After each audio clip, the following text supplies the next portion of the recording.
Thân chào cả nhà, không nên xem chùa đâu đó. Nhớ đăng ký, like, comment để ủng hộ tin nha. Tận thế bùng phát, tôi bị chồng và tiểu tam hãm hại. May mà tôi được tái sinh. Đời này, tôi bật dậy khỏi giường. Sờ lên người mình. May quá, tay chân vẫn còn đầy đủ. Nhìn quanh phòng, đây là phòng ngủ của tôi. Sao tôi lại ở đây? Âm thanh vừa rồi là từ ngoài cửa sổ. Tôi vội chạy ra nhìn. Dưới lầu 2 chiếc xe đâm vào nhau. Một tài xế mặc áo trắng và một tài xế mặc áo đỏ đang đánh nhau túi bụi. Đời trước cũng xảy ra chuyện này, hoàn toàn giống nhau. Tôi thực sự đã tái sinh. Tôi cầm điện thoại lên, xác nhận lại ngày tháng. Tận thế sẽ đến sau 3 ngày. Lần này tôi phải sống sót. Tôi phải trả thù. Chuẩn bị ra ngoài, thấy Thẩm Mặc đang cúi đầu chơi điện thoại. Tôi vội giấu thiết bị nghe lén sau bình hoa. Thẩm Mặc nghe tiếng động, nhìn tôi một cái rồi hỏi: "Hôm nay là cuối tuần, em đi đâu thế?" "Hẹn thầy Tony làm tóc." Tôi bịa đại một lý do. Ánh mắt anh ta lóe lên một cái. Ánh mắt đó làm tôi cảm thấy rợn người. "Đi xe à?" "Ừ", tôi gật đầu. Không ngờ anh ta còn cười tề tết. Ghê tởm ném cho tôi một cái hôn gió. "Đi đường cẩn thận nhé." Lúc trước, thấy khuôn mặt này tôi sẽ cười dịu dàng. Trong lòng như có con thỏ nhảy loạn. Thình thịch, thình thịch. Giờ đây, tôi chỉ thấy ghê tởm. Lên xe, tôi mở phần mềm nghe lén. Giọng nói tên cặn bã Thẩm Mặc vang lên. "Hồ Yến, cô ấy ra ngoài rồi, em đến nhà anh đi. Em nói muốn mua túi. Em đợi chút nữa, đợi anh lấy hết tiền của Lâm Vi Vi đã. Đến lúc đó, em muốn mua gì thì cứ mua. Như Yên, anh không hề yêu cô ta, anh chỉ yêu em." Nghe những lời này, tôi chỉ thấy đau lòng vô cùng. Đây là người đàn ông tôi từng yêu sao? Hóa ra chỉ vì tiền. Mà tiền của tôi đều trong tài khoản. Tài khoản lại ở chỗ anh ta. Tôi cần rất nhiều tiền để đầu tư vật tư. Nghĩ một lúc, tôi mở nhóm thuê nhà, soạn tin nhắn. Ai thanh toán tiền thuê bằng tiền mặt trong 2 ngày tới sẽ được giảm 10% tiền thuê của 3 năm. Tin nhắn vừa gửi đi, nhóm lập tức nổ tung vì 10%. Tôi đi rút tiền ngay đây. Jingle. Phen phen. Hồn ma trên đường. Jingle là của tôi. Tôi đã tập được cơ bụng 8 múi rồi. Jingle ơi, khi nào đến bao nuôi tôi? Những tin nhắn trong nhóm khiến tôi bật cười. Vô tình ném điện thoại sang một bên, chuẩn bị lái xe rời đi. Đột nhiên trong điện thoại phát ra giọng của Thẩm Mặc. "Số tiền đó chẳng là gì cả. Chết rồi lấy tiền bảo hiểm mới là lời." Tôi đã mua bảo hiểm cho cô ta, còn chỉnh phanh xe của cô ta. Chắc mấy ngày nữa là cô ta chết thôi. Tôi sợ đến mức tay rời khỏi vô lăng, toàn thân run rẩy. Nghĩ lại nụ cười quái dị của Thẩm Mặc trước khi ra ngoài. Tên khốn này thực sự muốn hại chết tôi. Để an toàn, tôi gọi một chiếc taxi, sau đó đến siêu thị mua một chiếc vali lớn, bắt đầu thu tiền. Mỗi lần thu tiền, tôi đều tốt bụng nhắc họ rằng giá cả sẽ tăng. Hãy dự trữ thêm đồ ăn thức uống, không thì sau này không mua nổi đâu. Người thuê bán tín bán nghi nhưng vẫn gật đầu. Cuối cùng, tiền thuê nhà thu được đầy cả một chiếc vali lớn. Nặng trĩu, tôi cảm thấy an tâm hơn. Đã có tiền để tích trữ vật tư. Đúng rồi, tôi còn một căn hộ 300 m². Vẫn đang để trống, chẳng khác nào một căn cứ an toàn trời sinh. Chỉ cần sửa sang lại, nhét đầy vật tư, thì pháo đài Mạc Thị của tôi đã sẵn sàng. Tôi dẫn đội thợ sửa chữa đến căn hộ lớn. "Thợ ơi!" Cài đặt hệ thống phát điện và thu nước mưa trên mái nhà. Lắp thêm lưới chống trộm, đổi cửa kính thành loại chống đạn một chiều bằng thép chắc nhất. Cửa thì đổi thành loại nặng và chắc nhất. Đến Gatling cũng không bắn thủng nổi. Đội thợ sửa chữa nghe mà trố mắt ngạc nhiên, mồ hôi lấm tấm trên trán. "Cô em định xây nhà tù à?" Tôi lập tức giả vờ đáng thương, mắt ngấn lệ. "Thợ ơi, tôi sắp ly hôn với tên chồng đáng chết kia. Tôi sợ anh ta trả thù. Bây giờ có biết bao tin tức giết người. Tôi chỉ là một cô gái yếu đuối. Tôi sẽ trả thêm tiền. Anh làm giúp tôi sớm nhé. Không thì tôi không còn chỗ nào để đi. Yên tâm đi, cô em, việc này cứ để tôi lo. Hôm nay tôi lắp kính cho cô. Sáng mai cửa cũng được lắp xong. đảm bảo kiên cố như pháo đài. Cảm ơn anh thợ. Cảm ơn anh thợ. Sau đó, tôi chạy thẳng đến siêu thị. Đầu tiên là lướt qua khu điện máy, 3 tủ lạnh lớn, 6 bếp từ, 6 ấm siêu tốc và 3 bình ga dự phòng, phòng khi cần. Thực phẩm thì càng không thể thiếu, dầu ăn, gia vị, nước đóng chai, đồ hộp, mì ăn liền, bánh mì, bia, bánh kẹp thịt, chuối, bánh bao nhân, món gì tôi thích cũng không thiếu. Hàng chục thùng chất đầy trong xe đẩy. Cảm giác như tôi sắp dọn sạch cả siêu thị. Tôi gọi đội vận chuyển cùng nhau bốc hàng, hết chuyến này đến chuyến khác, đi đi lại lại. Chú bảo vệ nhìn tôi với vẻ tò mò, hỏi một cách hiếu kỳ. Cô làm gì mà mua nhiều thế? Cô mua nhiều đồ như vậy để làm gì? Tôi mắc hội chứng tích trữ, nhà mà thiếu đồ là tôi run rẩy khắp người, ăn không ngon, ngủ không yên. Chú cũng nên tích trữ đi, để phòng trường hợp bất trắc. Tôi nói đại cho qua chuyện. Chẳng lẽ lại bảo tận thế sắp đến? À đúng rồi. Cô ở tòa nhà số 3, tầng 7 đúng không? Trong lòng tôi giật mình. Sao chú ấy lại biết tôi ở đâu? Nhưng tôi vẫn gật đầu, rồi vội vàng giục đội giao hàng. Khi màn đêm buông xuống, căn cứ an toàn cuối cùng cũng hoàn thiện. Vật tư cũng đã chất đầy. Tôi cuối cùng cũng yên tâm. Ngày hôm sau, tôi trở về ngôi nhà cũ. Thẩm Mặc không có ở nhà. Sau khi khóa trái cửa, tôi bắt đầu lắp camera siêu nhỏ ở mọi góc trong nhà. Tận thế, tôi sẽ lấy thú vui này để giết thời gian. Chỉ tiếc thứ này phải có mạng. 7 ngày sau khi thây ma bùng phát, mạng sẽ bị cắt. Nhưng 7 ngày cũng đủ để bọn họ cắn xé nhau rồi. Tôi kiểm tra đồ ăn trong nhà. Gạo, mì đều sắp hết. Trong tủ lạnh chỉ còn ít bánh ngọt và bún. Có vẻ không lâu nữa, họ sẽ chết đói trong tận thế. Làm xong mọi thứ, tôi rời khỏi ngôi nhà. Tên cặn bã Thẩm Mặc gọi điện cho tôi. Tôi nói thẳng là đang đi du lịch. Sau đó không bao giờ nghe điện thoại của anh ta nữa. Tận thế cuối cùng cũng đến. Hôm nay là ngày cuối cùng. Tôi khóa chặt tất cả cửa, lặng lẽ chờ màn đêm buông xuống. Lưu Như Yên vẫn ở trong nhà tôi. Hai người bọn họ sắc mặt không tốt, vẫn đang đoán xem tôi đã làm gì. Còn tôi, ở trong căn hộ lớn 300 mét vuông, thảnh thơi ăn lẩu hải sản cay. Vừa ăn vừa xem màn hình lớn chiếu cảnh bọn họ. Hắn sẽ không phát hiện ra chứ? Hắn ngu ngốc như vậy. Chúng ta làm mọi thứ kín đáo thế, làm sao mà phát hiện được? Vậy hắn làm sao thế? Đầu óc hắn có vấn đề đâu phải ngày một ngày hai. Ngô Yến, đừng để ý đến hắn. Hắn đi du lịch thì càng tốt. Chúng ta có thể ở bên nhau vài ngày liền. Nói xong, hai người lại dính lấy nhau. Cảnh tượng này thật sự chướng mắt. Nhưng bọn họ sẽ chẳng vui được lâu đâu. Nếu tôi nhớ không lầm, mẹ của Thẩm Mặc sắp tới. Đúng lúc đó, điện thoại của tôi reo lên. Là thám tử Tư mà tôi đã thuê để điều tra Lưu Như Yên. Quả nhiên, người phụ nữ này không đơn giản, cô ta có bí mật. Tôi muốn xem thử, bí mật này mà bị phát hiện thì sẽ ra sao. Xem trên màn hình giám sát, chồng tôi, Thẩm Mặc và tiểu tam Lưu Như Yên đang vui vẻ ở nhà, thì ba mẹ chồng điên khùng cũng đến. Vừa vào cửa đã bắt đầu chửi bới. Vợ mày đâu? Con đàn bà đó đâu? Tao đến đây mà nó không dám ở nhà tiếp đó à? Đúng là thứ không biết giáo dục. Thẩm Mặc vội ôm Lưu Như Yên lại gần, lấy lòng nói. Mẹ, cô ấy đi du lịch rồi, chắc chưa về ngay được. Như Yên ở đây mà, để cô ấy chăm sóc mẹ. Đi du lịch, cầm tiền nhà chúng ta đi du lịch. Không biết xấu hổ, tốt nhất là chất luôn ở ngoài đi. Tao đến đây mà không được ăn một bữa cơm nóng hổi nào. Nghe vậy, mẹ chồng càng nổi giận, bà ngồi phịch xuống ghế sofa, bắt đầu lải nhải. Lưu Như Yên thì đòi ăn cơm. Sau đó, ba người bọn họ vét sạch thức ăn còn sót lại trong tủ lạnh. Khi tận thế đến, ba người họ chỉ còn chút đồ ăn. Cứ chờ xem cho hề đi. Tận thế đến rồi. Lũ thây ma điên cuồng tấn công con người.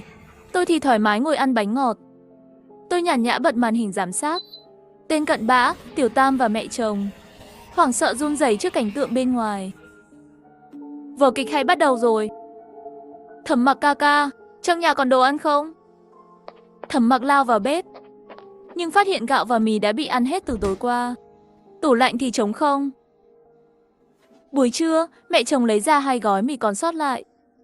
Liếc nhìn Thẩm Mặc đầy ẩn ý. Ý là Như Yên ăn ít lắm, Bánh mì là được rồi. Nói xong, bà đi vào bếp nấu mì. Tôi cứ nghĩ Thẩm Mặc sẽ nói giúp cho Lưu Như Yên. Dù gì cậu ta cũng là người anh ta yêu nhất mà, nhưng anh ta lại không nói một lời. Mặc nhiên đồng ý với cách làm của mẹ mình. Cuối cùng, Thẩm Mặc và mẹ anh ta ăn mì thơm phức. Còn Lưu Như Yên thì nhai bánh mì khổ khốc. Cô ta tức đến mức nghiến răng ken két. Như Yên, em không đói mà. Ca, em tất nhiên là đói. Nhưng trong nhà hết đồ ăn rồi. Chúng ta phải ra ngoài tìm đồ ăn thôi. Anh không đi đâu, bên ngoài toàn quái vật. Bị cắn thì xong đời. Đây là tình yêu to lớn của Thẩm Mặc dành cho Lưu Như Yên sao? Đến bữa tối, Lưu Như Yên ngay cả bánh mì cũng không có để ăn. Chỉ vì Thẩm Mặc nói. Như Yên buổi tối thường không ăn gì. Mẹ anh ta lập tức cất hết bánh trứng. Sợ cô ta ăn thêm một miếng. 3 ngày, Lưu Như Yên chỉ ăn được một chiếc bánh trứng nhỏ. Đói đến mức choáng váng. Còn tôi thì nhìn chiếc bánh trong tay. Nghĩ xem lát nữa nên ăn thêm món gì ngon nữa. Nhưng không ngờ, hành động tiếp theo của Lưu Như Yên lại quá đáng sợ. Lưu Như Yên kéo Thẩm Mặc vào phòng, đóng cửa lại. Hai người thì thầm rồi lần lượt bước ra ngoài. Nhưng bên ngoài toàn là thây ma. Cửa hàng tiện lợi gần nhất cũng cách 200 mét. Nhưng tầng dưới có một anh chàng mọt sách. Anh ta tích trữ rất nhiều mì ăn liền, khoai tây chiên và nước ngọt. Có phải Lưu Như Yên đã bê cả thùng đồ lên phòng không? Mẹ chồng thấy thùng đồ toàn đồ ăn, mắt sáng rực lên. Lấy ở đâu ra vậy? Như Yên đáp, em đi kiếm đấy. Mẹ chồng lập tức khen Lưu Như Yên, thân thiết như con gái ruột. Quả thật giống như con ruột của bà. Di ơi, con muốn ăn bánh trứng. Mẹ chồng vui vẻ đi lấy ngay. Lưu Như Yên đi theo sau bà. Chờ đến khi bà bước vào phòng, Lưu Như Yên đóng cửa lại và khóa luôn. Mẹ chồng hoảng hốt bên trong, gõ cửa lớn tiếng kêu. Như Yên, con đang làm gì vậy? Thẩm Mặc chạy đến, hoảng hốt hỏi. Như Yên, tại sao em lại nhốt mẹ anh? Em định làm gì? Ca, em có thể dụ đàn ông mở cửa. Anh có thể hạ gục họ. Còn mẹ anh thì có thể làm gì? Thức ăn chúng ta chia 3. Cũng đủ ăn được bao lâu? 1 tuần, 10 ngày. Chúng ta còn phải đi tìm Lâm Vi Vi tính sổ. Chúng ta còn phải kết hôn nữa. Kết hôn? Thẩm Mặc ngây người. Cưới Lưu Như Yên là giấc mơ 10 năm của anh ta. Nhưng còn mẹ anh ta thì sao? Anh ta nhìn Lưu Như Yên, ánh mắt đầy phức tạp. Có chút do dự, chút đấu tranh, còn có chút sợ hãi. Lưu Như Yên vội ôm lấy Thẩm Mặc. Giọng nói dịu dàng đến mức khiến người ta mềm lòng. Ca, chúng ta mới là mãi mãi bên nhau. Tôi nhìn màn hình giám sát, thật không ngờ trong tình huống này, Lưu Như Yên vẫn có thể kiểm soát toàn bộ cục diện. Đến bà mẹ chồng điên khùng cũng không làm gì được cô ta. Kết hôn. Thẩm Mặc còn chưa biết quá khứ của Lưu Như Yên nhỉ. Nếu anh ta biết bí mật này, liệu còn nghe lời ánh trăng sáng của mình không? Tôi bắt đầu có chút mong đợi. Tôi định gửi bí mật của Lưu Như Yên cho Thẩm Mặc. Nhưng đột nhiên nhà tôi bị cúp điện. Lạ thật, lần trước khủng hoảng bùng nổ phải 1 tuần sau mới cúp điện. Sao lần này lại sớm hơn? Tôi nhìn vào điện thoại giám sát. Nhà Thẩm Mặc vẫn sáng đèn bình thường. Chẳng lẽ chỉ nhà tôi bị cúp điện? Tôi định ra xem cầu giao điện. Tay vừa chạm vào tay nắm cửa. Khoan đã, chẳng lẽ có người cố ý cắt điện? Tôi nhìn qua mắt mèo trên cửa. Hành lang trống không, chẳng có ai. Nhưng tôi đã chuẩn bị từ trước. Vội mở đoạn ghi hình từ camera trước cửa. Quả nhiên, có một người núp ở góc khuất, ăn mặc bình thường, tay cầm một chiếc rìu dính máu. Chờ tôi mở cửa là chém ngay đây mà. Người này là ai? Không thể là hàng xóm được. Thang máy cần thẻ mới sử dụng được. Lối thoát hiểm cũng bị tôi khóa rồi. Vậy thì là bảo vệ. Chỉ có anh ta biết tôi tích trữ đồ ăn và có thể lấy được thẻ thang máy. Tôi không thể ra ngoài. May mắn là tôi có tấm pin năng lượng mặt trời. Nhưng anh ta đã cắt cả dây điện. Không sao, tôi còn có bình ga.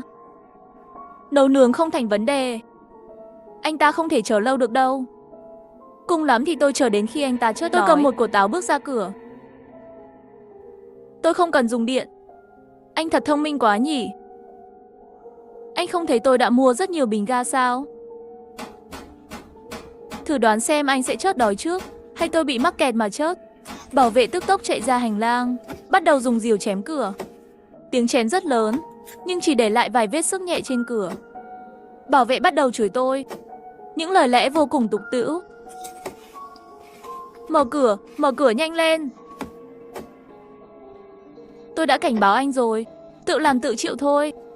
Anh không nghe, giờ muốn cướp đồ của tôi, còn muốn hại tôi nữa. Anh đúng là đồ súc sinh. Chúng tôi giằng có rất lâu. Bảo vệ vừa chém vừa chửi tôi. Cuối cùng không nghe thấy tiếng gì nữa. Tôi kiểm tra qua camera giám sát. Bảo vệ đã rời đi. Để chắc chắn hơn, tôi không ra ngoài. Quả nhiên, hắn lại xuất hiện. Hóa ra hắn nấp ở chỗ mà camera không thấy, muốn dụ tôi ra ngoài. Cuối cùng, bảo vệ vừa chửi vừa mở thang máy, định xuống lấy thêm dụng cụ. Không ngờ khi cửa thang máy vừa mở ra, bên trong có một con thây ma. Con thây ma kéo bảo vệ vào trong.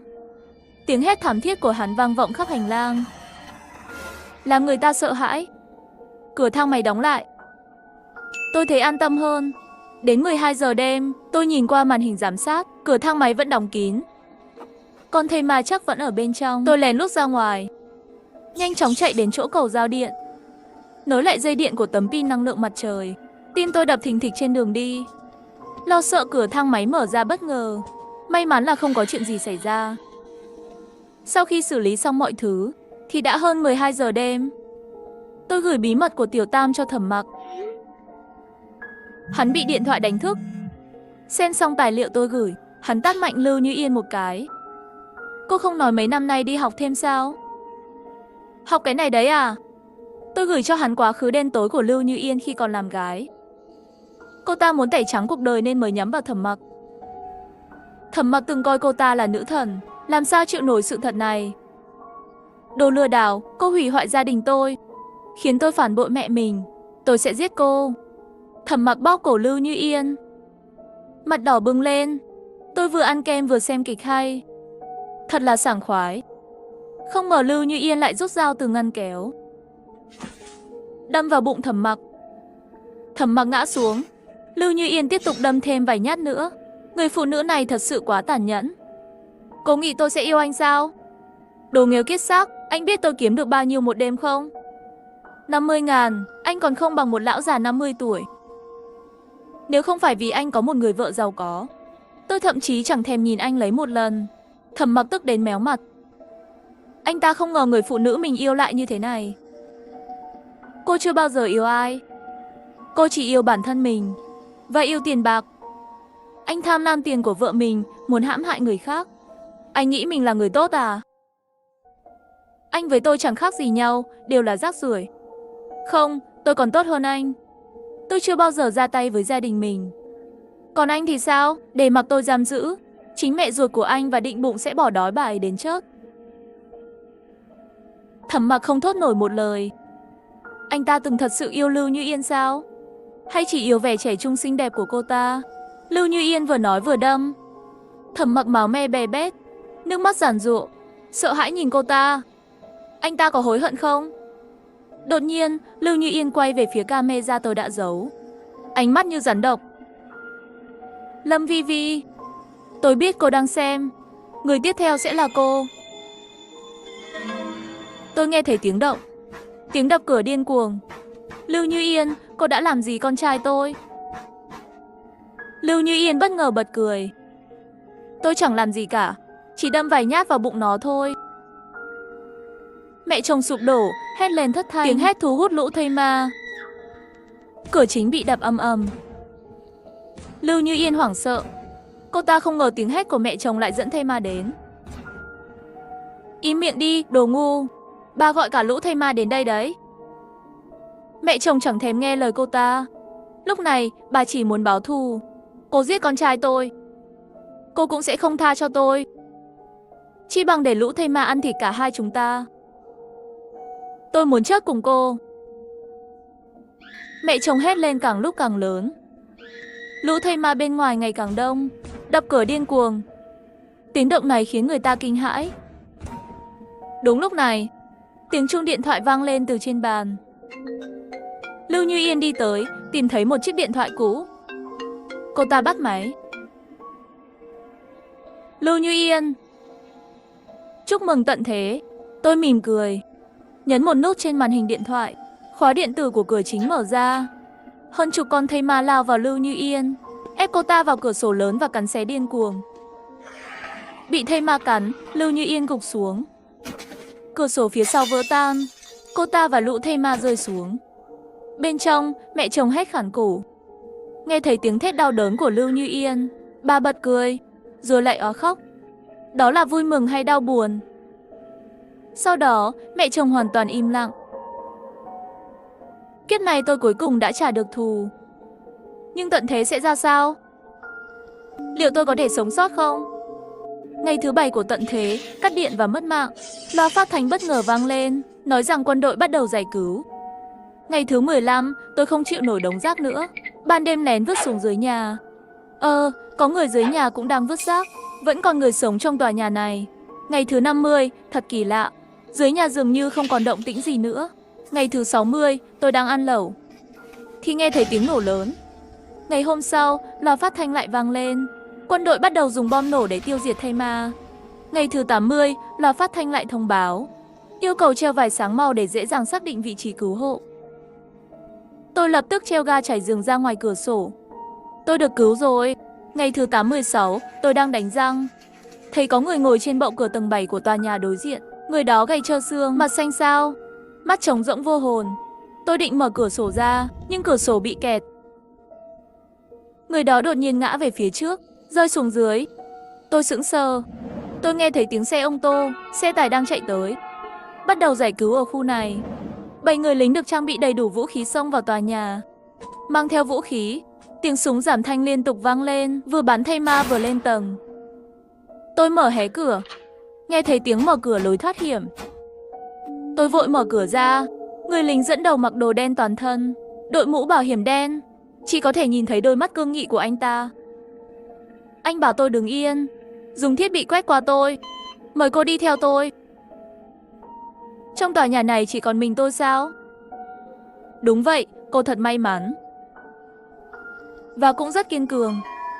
Vừa bước ra khỏi tòa nhà, một con thây ma lao từ lề đường ra. Tôi giật mình sợ hãi, đây chẳng phải là Lưu Như Yên sao? Cô ta há miệng lao thẳng về phía tôi. Người lính lập tức ôm chặt tôi vào lòng, bịt tai tôi lại. Anh ta rút khẩu súng lục, nhắm thẳng vào thây ma Lưu Như Yên và bắn. Lưu Như Yên ngã gục. Anh quen biết cô ta à? Lên xe nhanh đi, đồng chí. Chúc mừng cô đã được cứu.